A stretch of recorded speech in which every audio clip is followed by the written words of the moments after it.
안녕하십니까. 공역강사 차차입니다. 자, 오늘은 수능특강 교과서 개념학습 4강에 작자비상의 박시전 한번 해보도록 하겠습니다. 여기는 이 박시전은 되게 중요한 작품이에요. 이제 여러 차례 벌써 수능과 모의평가에 나왔는데 언제 나왔냐 하면 2003학년도 9월 평가원에 한번 나왔고요. 그 다음에 2009학년도 수능에도 한번 나왔고요. 그 다음에 2017학년도 수능에도 한번 나왔고요.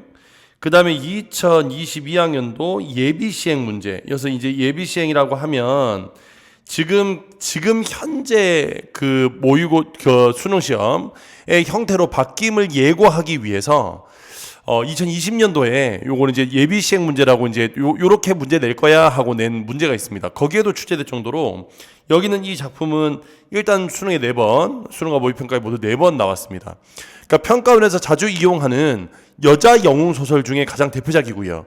물론 이제 여자 영웅 소설하면 이거 말고도 이제 홍계월전이나 금방울전도 있긴 한데 어쨌든 박시전이 가장 많이 나왔습니다. 그래서 박시전 되게 중요한 작품입니다.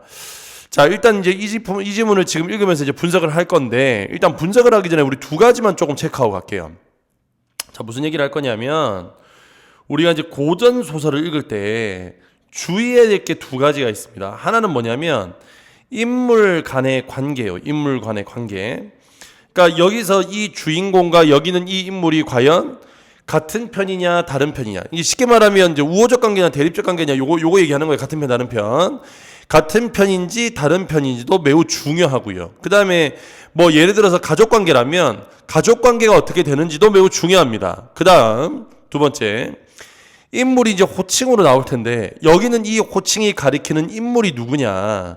그 인물이 누군지를 파악하는 게 중요해요. 그러니까 예를 들면 지금 첫 대목에 호장이라고 나오는데 여기는 이 호장이란 건 오랑캐 장군이란 뜻입니다. 오랑캐 장군. 그러면 여기서 오랑캐 장군의 대빵은 용골대거든. 그러니까 호장이라고 하고 써있지는 호장이지만 여러분이 읽을 땐 용골대라고 읽어줘야 돼. 그래서 이런 호칭들을 정리하는 것도 되게 중요하다. 그래서 중간중간에 뭐 관직 이름이라든가 등등등의 호칭이 나오면 거기는 그 호칭들을 좀 정리해가는 것 정도 되게 중요합니다. 제가 지난번 그 저희 현장 수업 영상 거기 보시면 아마 그 수능기출 끝내기 고전 소설이 나오는 게 아마 이제 2강 정도가 될 건데 거기에 보면 제가 이제 호칭 어떻게 정리하는지 인물관계 어떻게 파악하는지 이런 거 올려놨으니까요. 그것도 한번 꼭 참고해서 그 영상 보시고 보시는 것도 괜찮다. 무슨 말인지 알겠죠? 네, 그렇게 하셨으면 좋겠습니다. 자, 그러면 작자비상의 박시전 지금부터 한번 읽어볼게요. 갈게요. 호장이 군사들에게 호령의 일시에 불을 지르니. 자, 아까 전에 말씀드린 것처럼 호장이라고 하는 건 오랑캐 장군이야. 그러니까 당연히 부정적인 인물이겠지, 그지? 오랑캐가 긍정적으로 그려지는 경우는 없어요. 고전소설에서. 그래서 오랑캐 장군이라 그러면 별로 좋은 인물이 아니다. 그래서 오랑캐 장군은 부정적인데 이거 누구냐면 용골대입니다. 용골대로 호장이라 그래. 군사들에게 호령의 일시에 불을 지르니 화약 터지는 소리가 천지를 진동하고 산천이 무너진 듯하며 사방에 불이 일어나 화강이 충전했다. 그러니까 결국에 얘가 불을 질렀어. 누구를? 여기는 이 박씨를 굴복시키기 위해서. 이때 박씨가 개화에게 명예성이 같은 편이겠지. 박씨는 씨라고 붙여 있는 건 여자입니다. 여자. 여기서 씨라고 호칭을 쓰는 건 여자 호칭이야. 여자 호칭이에요. 씨라고 해야 되는 건 다 여자다. 박씨가 개화에게 명해 옥병수를 던지게 하고 왼손에 옥화선을 오른손에 백화선을 들고 오색 실로 부적을 메어 화염 속에 던졌다. 그러자 갑자기 바람이 세차게 불면서 자 봐. 여기에 지금 여기 옥화선이네 백화선이네 하는 것 한자 붙어 있는 건 다 부채야, 부채.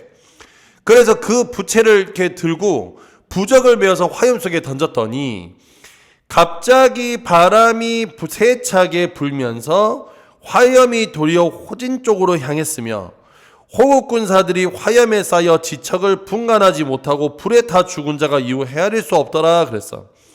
그러면 지금 여기서 뭐 했냐면 박씨가 자신의 능력을 가지고 여기는 이 불을 이용해서 오히려 상대편이었던 호진, 호국, 오랑캐 나라의 군사들을 물리쳤다 이거야. 그래서 여기에 뭐가 나오냐면 비현실적 요소가 나옵니다. 비현실적 요소. 이걸 다른 말로 뭐라고 하냐면 전기적 요소라고 하죠. 전기적 요소라고. 자, 그래서 용골대가 크게 놀라. 자, 용골대가 아까 호장이야. 이 호장이 바로 용골대입니다. 알겠죠? 용골대. 크게 놀라 급히 군사들을 물러가게 하고 하늘을 우러러 탄식하며 말했다. 우리가 군사를 일으켜 조선이 나온 뒤 칼에 피 한 방울 묻히지 않고 호통소리 한 번에 조선의 항복을 받았는데 어찌 일개 아녀자가 불쌍한 동생을 죄 없이 죽이고 10만 대병마저 거의 죽였으니 더할 나위 없이 분하다. 자, 그러면 지금 여기는 요 구절에서 뭐 하고 있냐면 앞에 나왔던 내용을 지금 요약적으로 서술해주고 있어요. 요약적으로 지금 있었던 내용을 쭉 요약적으로 자기가 나와서 한 번도 위험 빠지지 않고 조선 왕의 항복을 받았는데 오히려 지금 여기 있는 이 박씨에게, 여기서 일개 아녀자 할 때 아녀자는 박씨를 얘기하는 거야. 여기는 이 박씨에게 동생 잃고 지금 10만 명의 군사가 거의 다 죽게 생겼대. 그래서 우리 무슨 면목으로 우리 대왕과 왕비를 뵙겠는가? 그러면 여기에서 대왕과 왕비는 다 오랑캐국의 왕과 왕비를 얘기하는 거예요. 즉 호국의 왕과 왕비를 얘기하는 거야. 이에 한우가 통곡하고는, 이름이 한우네요, 그죠? 예. 한우 그러면 볼 것부터 생각나는데 한우 이거 걔가 같이 옆에서 통곡하고 있으니까 얘도 지금 부정적인 애겠지? 오랑캐족. 여러 장소를 불러 의논했다. 아무리 해도 저 여자를 당해낼 수가 없구나. 저 여자에게 복수하기는커녕 항복도 받을 수 없으니 이제라도 급히 행군의 고국으로 들어가는 것이 좋겠구나. 호군들이 장안의 미색과 왕비와 세자 삼형제를 이끌고, 자, 여기서 왕비와 세자 삼형제는 다 조선의 왕비와 세자 삼형제를 얘기하는 거야. 호국으로 떠나니 온 백성의 통곡 소리가 장안에 진동했다. 자, 온 백성이 펑펑 울었다는 겁니다. 펑펑 울었대요. 그래서 이거는 당연히 과장법이겠지, 과장법. 장안에 진동할 정도는 아니었으니까. 이때 박씨가 개화에게 명령해 적진을 향해 크게 외치게 했다. 무지한 오랑캐의 놈들은 들어라. 너희 왕이 무도에 너같이 젖비리 내는 놈을 보내 존귀한 우리나라를 침략하니 우리나라가 불행히도 패배했다. 그런데 너희는 무엇 때문에 아무런 죄가 없는 우리나라 사람들을 잡아가느냐? 만일 우리 왕비를 데려가면 내가 너희를 모조리 죽여버릴 것이니 목숨을 보전거든 모셔가지 마라. 자, 마지막에 지금 이 얘기했어. 왕비를 모셔가지 마라. 만일 우리 왕비를 데려가면 내가 모조리 죽여버릴 거니까 목숨을 보전하고 싶으면 모셔가지 말라고 얘기를 했어. 자, 이건 왜 그러냐면 이제 지금 여기는 이 소설이 배경이 병자호란이에요. 병자호란. 자, 위에다 다 있을까?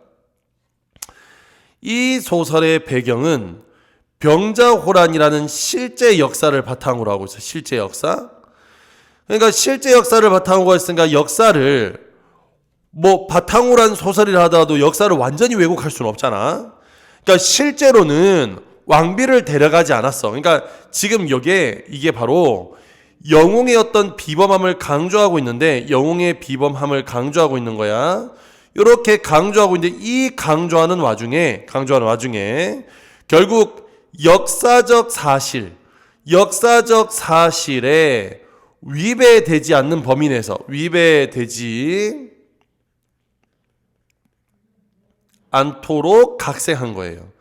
왜냐하면 실제로는 왕비는 데려가지 않고 왕자만 데려갔거든. 그래서 왕비를 데려가지 마라를 실제로 왕비를 안 데려간 게 이제 역사상으로는 그러니까 왕자와 세자만 데려가는데 왕자들만 데려가는데 이 왕비를 데려가지 않은 걸 꼭 박씨가 한 것처럼 각색하는 거예요. 이렇게 호장이 그 말을 듣고 웃으며 말했다. 내 말이 하찮고 가소롭도다. 우리가 이미 내 궁왕에게 항서를 받았으니 항서란 건 항복문서 데리고 안 데려가는 우리 마음이로다. 그러니 그런 말은 하지도 마라. 이렇듯 호장이 수없이 능욕하니 개화가 또다시 외쳐 말했다. 자, 이때 개화가 또다시 외쳐 말한 건 개화가 말한 게 아니라 누가 시켜서? 박씨가 시켜서. 그래서 박씨의 말을 대신 전하고 있어요. 대신 전합니다. 너희가 한상코 내 말을 거역하려 한다면 우선 내 재주부터 보아라. 개화가 말을 마치고 무슨 진언을 2번 외우니 갑자기 공중에서 두 줄기의 무지개가 일어나며 급한 큰 비가 억수로 쏟아져 천지가 되겠다. 또한 눈보라가 크게 일어나고 우벅이 담아 붓듯이 쏟아지더니 순식간에 소나기와 우박이 얼음이 되어 호적의 말굽은 땅에 얼어붙어 떨어지지 않고 사람은 한 발자국도 움직이지 못했다. 자, 그러면 지금 여기는 이 네 줄 보면 내 재주를 보아라고 해놓고 다시 한 번 더 비현실적인 내용을 비현실적이고 전기적인 내용을 여기다 썼어요. 당연히 이것은 영웅이 가지고 있는 그러한 비범함을 강조하는 데 있죠. 비범함을 강조하는 데 있어. 자, 그 다음 당초 군사를 익힐 때 우리 왕비께서 분부하시기를 조선에 나가드는 우의정집 후원을, 자 여기서 우의정집 후원이란 건, 우의정은 결국 박신의 집을 이야기하는 거야. 박신의 집, 이 후원은 절대 범하지 말라 하셨다. 그런데도 짐짓 깨닫지 못하고 순간에 분노만 생각하다가 왕비의 분부를 거역해 화를 당하여 10만 대병을 태반이나 죽이고 죄 없는 동생을 죽였구나. 무슨 면목으로 대왕과 왕비를 뵙겠는가. 상황이 다급하게 되었으니 지금이라도 박씨에게 비는 것이 좋겠소. 그러면 지금 여기에서, 여기는 이 대화를 보면 결국 여기 있는 이 청나라 군사, 즉 용골대를 일으킨 이 호국의 병사가 항복하는 거죠. 그죠? 그래서 호국이 항복한다는 내용인데, 자 이건 결국 병자호란 때 우리가 겪었던 그런 고난들이 있어요. 그 병자호란의 치욕과 원한에 대한, 그러니까 원한이 있지, 그 원한에 대한 나름의 심리적 보상의 의미가 들어있는 거야. 심리적 보상의 의미가. 당연히 그렇게 되면 이 소설을 읽은 우리 민족은 민족의식이 고치가 되겠죠. 잃어버렸던 어떤 자존심, 잃어버렸던 어떤 민족의식, 이런 것들이 고치가 될 거야. 그래서 이런 것들을 각색해서 넣었다. 자, 됐습니까? 요건 나중에 다시 한번 내가 정리해 드릴게요. 자, 그래서 그 다음 페이지. 호장들이 말에서 내려 스스로 손을 묶고 팔문진 앞으로 나아가 무릎을 꿇고 애걸하며 말했다. 소장들이 군사를 일으켜 조선에 들어와 사방을 돌아다녔으되 한 번도 무릎을 꿇은 바 없었는데 이제 신명하신 박부인께 무릎을 꿇고 비나이다. 그리고는 또 애걸했다. 부인의 말씀이 왕비는 데려가지 말라 하시니 분부대로 할 것입니다. 자, 부인의 말씀이 왕비는 데려가지 말라 했으니 분부대로 할 거다라는 말은 결국 우리가 알고 있는 역사적인 사실과 그 다음에 소설로서의 허구, 이것이 조화를 이룬 겁니다. 알겠죠? 조화를 이뤘어. 그러니까 쉽게 말하면 최대한 역사의 범위 내에서 각색을 한 거야. 왜곡을 한 것이 아니라. 이제 길을 열어 우리가 고국으로 돌아가게 해주소서. 호장들이 여러 번 간절히 애걸하니 박씨가 그제야 추렴을 걷고 크게 꾸짖어 말했다. 너희를 씨도 남기지 않고 모두 죽여 없애려 했으나 내가 부득이 천명에 따라 너희를 용서하노라. 자, 하늘의 명에 따라서 너희를 용서하겠대. 이렇게 용서하겠다는 것은 결국 운명론적 가치관이 들어있는 거야. 운명론적 가치관이. 자, 들어있고요. 우리나라가 불쌍해 너희에게 강화를 당했으나 무엇 때문에 우리 왕비를 모셔가려 하느냐. 절대 너희 말대로 왕비는 모셔가지 마라. 너희가 부득이 세자를 모셔간다고 하니 이 또한 하늘의 뜻을 거역하거니와 부디 조심해서 모시고 가라. 그러니까 왕자는 데려가기로 한 거야. 그래서 결국에 세자를 모셔간다고 하니 이 또한 하늘의 뜻을 거역하지 못해. 그래서 부디 조심하고 모시고 가라라고 이렇게 허락을 해줘요. 이 말은 결국 무슨 말이냐면 결국 이 소설을 쓴 사람도 역사적 사실을 부인할 수 없어요. 그래서 두 사람을 데려가 소현세자고 복림대군하고 나중에 소현세자는 청나라에서 죽고 복림대군 돌아와서 나중에 된 게 효종이죠. 그러니까 이런 역사적 사실만큼은 왜곡시킬 수 없었다. 나는 여기 앉아도 만님 앞에 내다보는 능력이 있으니 너희를 만일 불편하게 모시면 내가 신장을 보내 너희 왕과 죄 없는 백성을 모두 함몰하겠노라. 부디 내 말을 헛되이 듣지 말고 명심하기 바라노라. 자, 그래서 이런 이야기를 통해서 나름의 어떤 민족의식을 고취하고 있습니다. 자, 그 다음 박씨는 호장들과 호국군대를 보내어 의주에 있는 임장군을 만나고, 자, 임장군은 여기서 누구냐면 임경업이에요. 마침 도성의 소식을 듣고 급히 내려던 임장군은 호장과 호국군대를 만나게 되고 임장군은 호국군대를 크게 무찌른다. 이때 임장군은 호국 장종들을 단칼에 무찌르고 국권을 내부자겠는데 사자가 와서 임금의 전교를 드렸다. 자, 여기서 임금이란 건 조선의 왕이야. 조선의 왕. 장군이 북향 사배하고 받들으니 이래했다. 오호라, 국군이 불행에 모일모일에 호병이 달려들어 도성을 급습함에 침은 남한산성으로 피난했으나 호국에 10만 대병이 들어와 호장의 호통 한마디 어쩔 수 없이 강화를 했으니 어찌 슬프지 않겠는가. 아무래도 하늘이 정한 운명인 듯하도다. 자, 이 모든 게 하늘이 정한 운명이래요. 당연히 운명론적 가치관. 운명론적 가치관.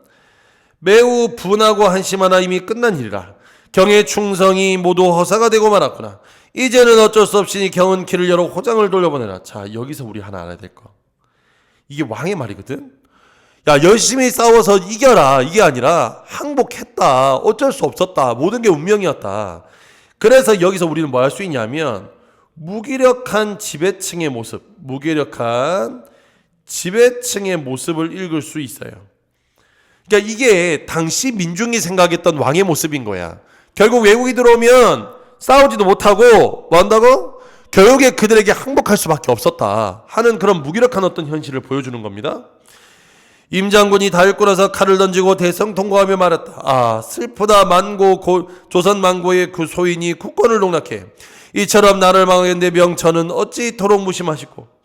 통곡을 그친. 그럼 여기서 소인이 국권을 농락한다는 건 누구냐면 이 김자점이라고, 당시에 이제 군권을 가지고 있던 사람 얘기하는 거야.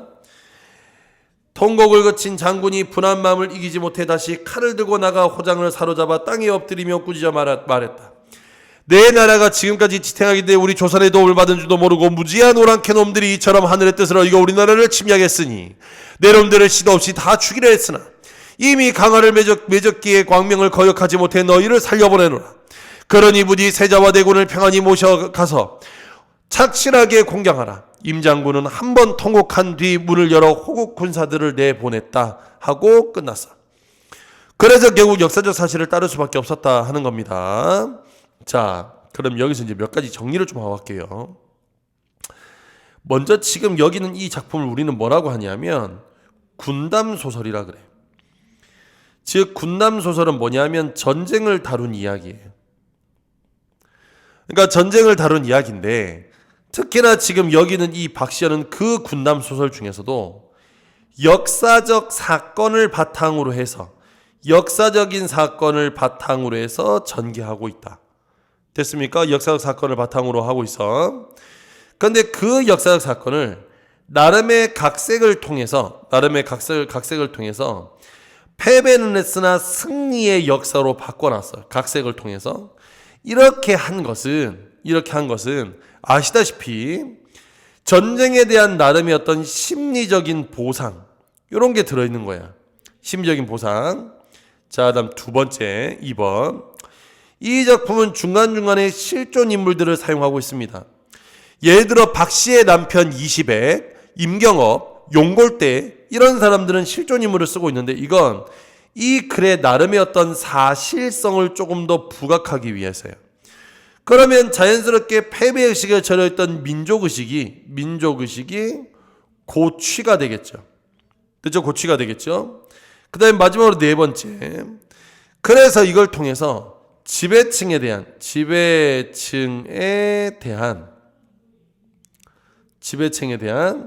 나름의 비판 의식도 들어있다. 이를테면 무기력한 지배층과 그 사이에 자신의 이익을 추구하는 나쁜 사람, 이게 이제 대표적인 김자점이야. 이런 사람들을 가지고 비판하는 내용들을 좀 넣어놨다. 이해가 됐죠? 그래서 여기는 이 소설은 군담소설적 성격을 가지고 있는데 이런 걸 가지고 있다는 거 기억해 두셔야 돼.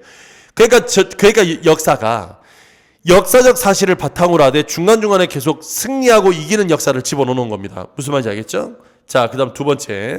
요 빈 공간이 1번 아래쪽이 많으니까 여기다 한번 정리 한번 해볼게요. 그 다음에 여기는 이 작품의 인물관계를 좀 정리하면 이 소설 우리가 보지 않았던 전반부, 그러니까 지금 병자호란이 일어난 뒤가 아니라 여기는 이 소설을 전반부와 후반부로 조금 나누면 여기는 이 전반부는 혼인 이야기가 주고 여기서 갈등 관계는 결국 박씨, 여기는 이 박씨와 그 다음에 남편이었던 이시백 간의 갈등이 핵심이다. 그런 이제 문제는 뭐냐면 외모로 평가해서 그런 건데 이 모든 것이 결국 박씨의 변신을 통해서 모든 갈등이 해소가 됩니다. 요거 하나 후반부는 지금 여러분이 보신 것처럼 이 병자호란을 바탕으로 하고 있는데 이때는 이제 박씨가 이제 조선이라는 이름으로 누구랑 싸우고 있냐면 용골대와 싸우고 있어요. 용골대. 그래서 싸우고 있는데 결국 이 전쟁은 박씨의 승리로 역사를 각색함으로써 민족적 자긍심을 고취하는 역할로 사용하고 있다. 이것도 기억해 두셔야 되고요. 자, 그 다음 두 번째 갑니다. 이 소설은 대비적 인물 설정에 있어요. 자, 대비적 인물 설정에 있는데, 자, 예를 들어서 남성과 관련된 인물들은 모두 역사적 인물입니다. 역사적 인물들을 남성의 인물들로 쓰고 있다. 그런 이제 이를테면 아까 했던 용골대, 임경업, 이시백 이런 사람들은 실제 역사적 인물이야. 그래서 이 글의 사실성을 부여하는 데 썼고요.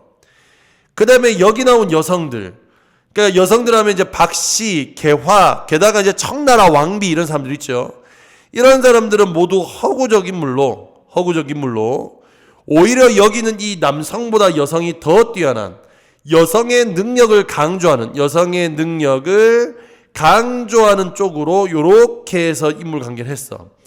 그래서 지금 이걸 통해서 뭘 하고 있냐면 남성 중심 사회에 대한 비판적인 의식이 들어있다. 결국에 남성들은 여성들에 의해서 조종당하거나 혹은 여성보다 못한 인물로 오히려 화를 겪거나 잘못을 저지르는 경우가 더 많았다.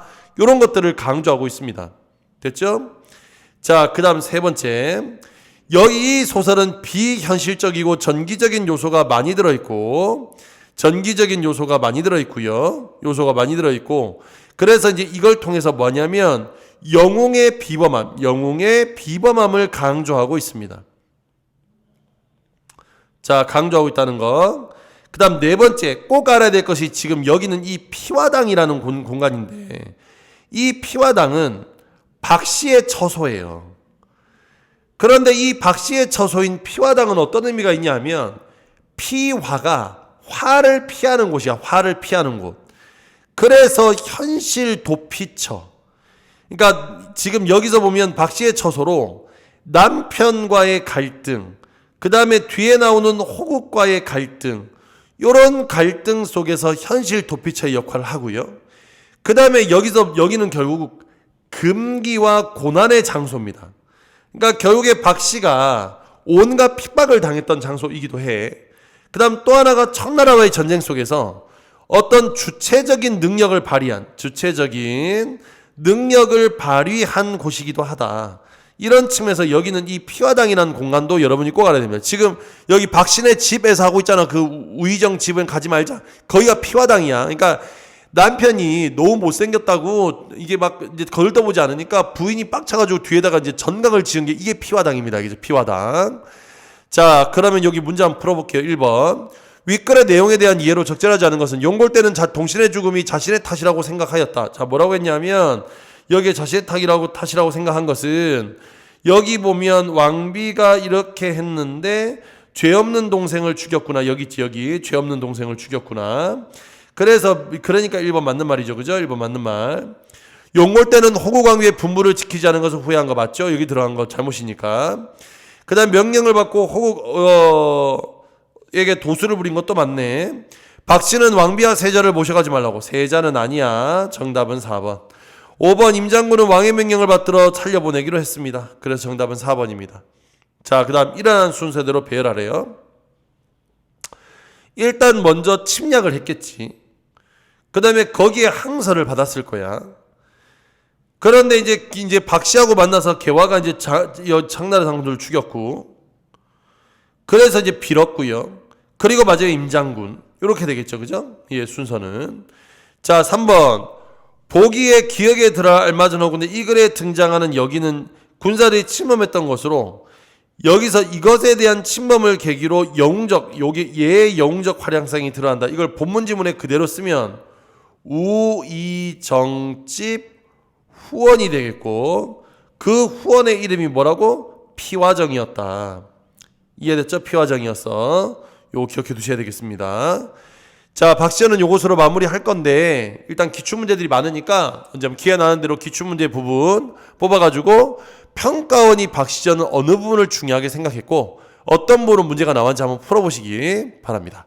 그럼 이것으로 마치겠습니다. 전 다음 시간에 다시 만날게요. 안녕.